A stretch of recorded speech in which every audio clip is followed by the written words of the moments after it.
જય માતાજી મિત્રો, હર હર મહાદેવ। સ્વાગત છે તમારું મારી યુટ્યુબ ચેનલ આજના સત્સંગમાં। આજના વિડીયોમાં આપણે આજે છે શુભ એકાદશી, તો 15મા અધ્યાયનું શ્રવણ કરીશું, જેનું સાંભળવાથી જ એકાદશીનું પુણ્યની પ્રાપ્તિ થાય છે। અને ગીતાજી વિશે તો શું કહેવું મિત્રો, કે જે સાક્ષાત ભગવાન શ્રી કૃષ્ણના મુખારવિંદમાંથી જ ઉદ્ભવેલી વાણી છે, તેનું વર્ણન કે તેના પુણ્ય ફળનું વર્ણન એ આપણા શબ્દોમાં ન થઈ શકે, કેમ કે ખુદ આના રચયિતા ભગવાન દ્વારિકાધીશ છે। જો તમને મારો વિડીયો પસંદ આવે તો લાઇક, શેર ને સબસ્ક્રાઈબ કરજો। 15મો અધ્યાય પુરુષોત્તમ યોગનો પહેલાં આપણે સાર જોઈશું। ભગવાન કહે છે કે આ સંસાર પીપળાના વૃક્ષ રૂપે છે, જેનું પરમાત્મા રૂપ મૂળ ઉપર છે અને બ્રહ્મારૂપ સ્થાવર જંગમ સૃષ્ટિરૂપ શાખાઓ નીચે વિસ્તરેલી છે। આ સંસારનો સર્વાંશે અંત થતો જણાતો નથી, તેમજ સંપૂર્ણ રૂપે તેની ઉત્પત્તિ અને સ્થિતિ પણ જોઈ શકાતી નથી। અનંત મૂળવાળા એવા આ સંસાર વૃક્ષને અનાસક્તિરૂપી મજબૂત શસ્ત્રથી કાપી નાખી પછી એવું પરમ પદ શોધવું જોઈએ કે જ્યાં ગયેલા જીવો જન્મ મરણરૂપ આ સંસારમાં પાછા આવતા નથી। જેણે માન, મોહ અને સંગ દોષ ત્યજ્યો છે અને કામનાઓને છોડી નિત્ય આત્મ સ્વરૂપના ચિંતનમાં રહે છે, જેઓ સુખ દુઃખ વગેરે દ્વંદ્વોથી પર થયેલા છે, તેઓ મારા પરમધામને પામે છે। સૂર્યમાં, ચંદ્રમાં તથા અગ્નિમાં રહેલું તેજ મારું છે। હું સર્વ પ્રાણીઓને મારા તેજ વડે ધારણ કરું છું। હું સર્વના હૃદયમાં અંતર્યામી રૂપે રહેલો છું। સર્વ વેદો વડે જાણવા યોગ્ય હું જ છું, તથા વેદ શાસ્ત્રોનો કર્તા અને વેદોને જાણનારો પણ હું જ છું। હું ક્ષરથી પર છું અને અક્ષરથી ઉત્તમ છું, તેથી લોકમાં તથા વેદોમાં પુરુષોત્તમ નામથી પ્રસિદ્ધ છું। જે મનુષ્ય મોહ વિનાનો થઈ મને પુરુષોત્તમ સ્વરૂપે જાણે છે, તે સર્વજ્ઞ હોય મને ભક્તિ ભાવથી ભજે છે અને તેનું જીવન સફળ બનાવે છે।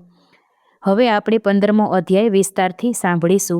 ભગવાન શ્રી કૃષ્ણએ કહ્યું કે જેનું આદિ પુરુષ પરમાત્મા રૂપ મૂળ ઊંચે છે અને બ્રહ્માથી લઈ સ્થાવર જંગમ સૃષ્ટિ રૂપ નીચે વિસ્તરેલી જેની શાખાઓ છે, છંદો જેના પાંદડા છે, એવા આ સંસારને અસ્વસ્થ વૃક્ષ રૂપે કહેલો છે। તેને જે જાણે છે તે વેદને જાણનારો છે। આ સંસાર રૂપ વૃક્ષની 3 ગુણોથી વૃદ્ધિ પામેલી વિષયો રૂપ કુપળોવાળી શાખાઓ દેવો, મનુષ્યો અને પશુ પક્ષીઓ ઊંચે તથા નીચે ફેલાયેલી છે। વિષયોના ઈચ્છારૂપ કર્મના બંધનોવાળા તેના અહંતા, મમતા અને વાસનારૂપ મૂળ નીચે મનુષ્ય લોકમાં ફેલાયેલા છે। આ સંસાર વૃક્ષ પ્રતિક્ષણ વિનાશી હોવાથી આનું કોઈ ચોક્કસ પ્રકારનું સ્થિર રૂપ જણાતું નથી। આ સંસારનો સર્વાંશે અંત જણાતો નથી, તેમજ સંપૂર્ણપણે તેની ઉત્પત્તિ અને સ્થિતિ પણ જોઈ શકાતી નથી। એવા અનંત મૂળવાળા નશ્વર શાશ્વર વૃક્ષને અનાસક્તિ રૂપ વૈરાગ્ય રૂપી મજબૂત શસ્ત્રથી આપણી અંદરથી કાપી નાખીને, એટલે કે સંસારની વાસનાઓથી મુક્ત થઈને પછી એવું પદ શોધવું જોઈએ કે જ્યાં ગયેલા જીવો જન્મ મરણરૂપ આ સંસારમાં ફરી પાછા આવતા નથી। તે પરમ પદને પ્રાપ્ત કરવા માટે તે આદિ પુરુષ પરમાત્માના શરણે જેવું કે જેનાથી આદિ અનાદિ સંસારની પ્રવૃત્તિ વિસ્તાર પામે છે, જ્યાંથી મોક્ષની ઈચ્છાવાળા પાછા ફરતા નથી। જે મનુષ્યો માન અને મોહથી રહિત છે, જેમણે આસક્તિરૂપ દોષને જીત્યો છે, જેઓ કામનાઓ ત્યાગીને નિત્ય આત્મ સ્વરૂપ ચિંતનમાં રહે છે, જેઓ સુખ દુઃખ વગેરે દ્વંદ્વોથી મુક્ત થયેલા છે, તેવા વિવેકીજનો તે અવિનાશી પરમપદને પામે છે। તે પરમપદને સૂર્ય, ચંદ્ર કે અગ્નિ પ્રકાશિત કરી શકતા નથી। જે પરમપદને પામી મુમુક્ષુઓએ મોક્ષની ઈચ્છાવાળા આ સંસારમાં પાછા ફરતા નથી, તે મારું પરમધામ છે। આ જીવલોકમાં મારો જ સનાતન અંશ જીવરૂપ થઈને પ્રકૃતિમાં રહેલી 5 ઇન્દ્રિયો અને મનને આકર્ષે છે।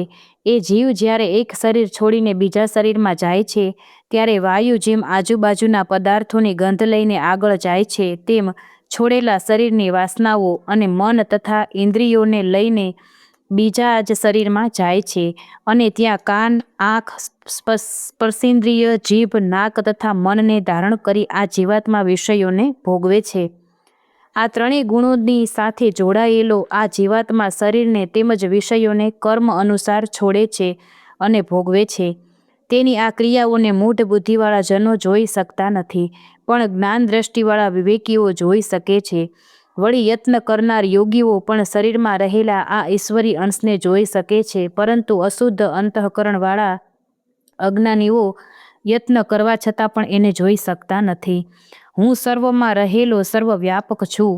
સૂર્યમાં રહેલું જે તેજ સમગ્ર જગતને પ્રકાશિત કરે છે અને જે તેજ ચંદ્ર તથા અગ્નિમાં છે તેને તું મારું તેજ જાણ. અને હું જ પૃથ્વીમાં પ્રવેશ કરીને મારી શક્તિ વડે સર્વ પ્રાણીઓને ધારણ કરું છું તથા હું જ રસરૂપ ચંદ્ર થઈને સર્વ વનસ્પતિઓને પોષણ આપું છું.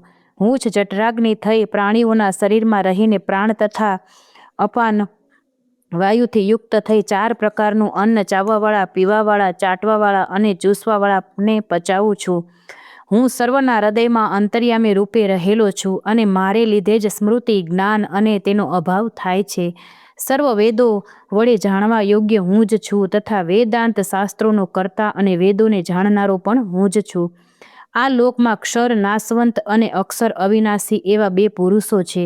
તેમાં સર્વભૂતો એ નાશવંત પુરુષ છે. તેમનામાં રહેલા જે અંતર્યામી કુટસ્થ પુરુષ તે અક્ષર અવિનાશી કહેવાય છે. પરંતુ આ ક્ષર અક્ષર બંનેથી ઉત્તમ પુરુષ તો બીજો જ છે, તે પરમાત્મા કહેવાય છે. તે અવિનાશી ઈશ્વર ત્રણેય લોકમાં પ્રવેશ કરીને સર્વનું ધારણ પોષણ કરે છે. પણ ઉત્તમ છું હું, તેથી હું આ ક્ષરથી પર છું અને અક્ષરથી પણ ઉત્તમ છું. તેથી લોકમાં અને વેદોમાં હું પુરુષોત્તમ નામથી પ્રસિદ્ધ છું. હે ભારત, જે મનુષ્ય મોહ વિનાનો થઈ મને આ પ્રમાણે પુરુષોત્તમ સ્વરૂપે જાણે છે તે સર્વજ્ઞ હોય મને સર્વભાવથી ભજે છે. હે નિષ્પાપ અર્જુન, એ પ્રમાણે અત્યંત ગુપ્ત અધ્યાત્મ શાસ્ત્ર મેં તને કહ્યું. આને જાણીને મનુષ્ય બુદ્ધિમાન તથા કૃતાર્થ થાય છે. ઓમ તત્સદિતિ શ્રીમદ્ ભગવદ્ ગીતા સુપનિષત્સુ બ્રહ્મ વિદ્યાયામ યોગ શાસ્ત્રે શ્રી કૃષ્ણ અર્જુન સંવાદે પુરુષોત્તમ યોગો નામ પંચદશો અધ્યાયઃ. બોલો શ્રી કૃષ્ણ પરમાત્માની જય. હવે આપણે સાંભળીશું 15મા અધ્યાયનું મહાત્મય ફળ.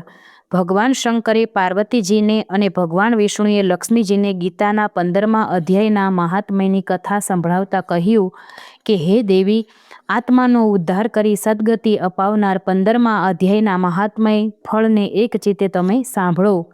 મહાત્મયની કથા. પૂર્વે ગૌંડ દેશમાં નૃસિંહ નામનો એક શક્તિશાળી રાજા રાજ્ય કરતો હતો. તેની તલવાર આગળ દેવતાઓ પણ પરાજિત થઈ જતા હતા. તેનો મંત્રી ઘણો જ બુદ્ધિશાળી હતો, પણ તે ઘણો જ ઈર્ષાળુ હતો. એક વખતેના મંત્રીએ રાજાને મારી નાખી રાજ્ય પોતાને હસ્તક લઈ લેવા વિચાર કર્યો, પરંતુ કર્મયોગે તે પોતે જ મોતને આધીન થઈ ગયો. બીજા જન્મે તે સિંહ પ્રદેશમાં ઘોડાના રૂપે જન્મ્યો.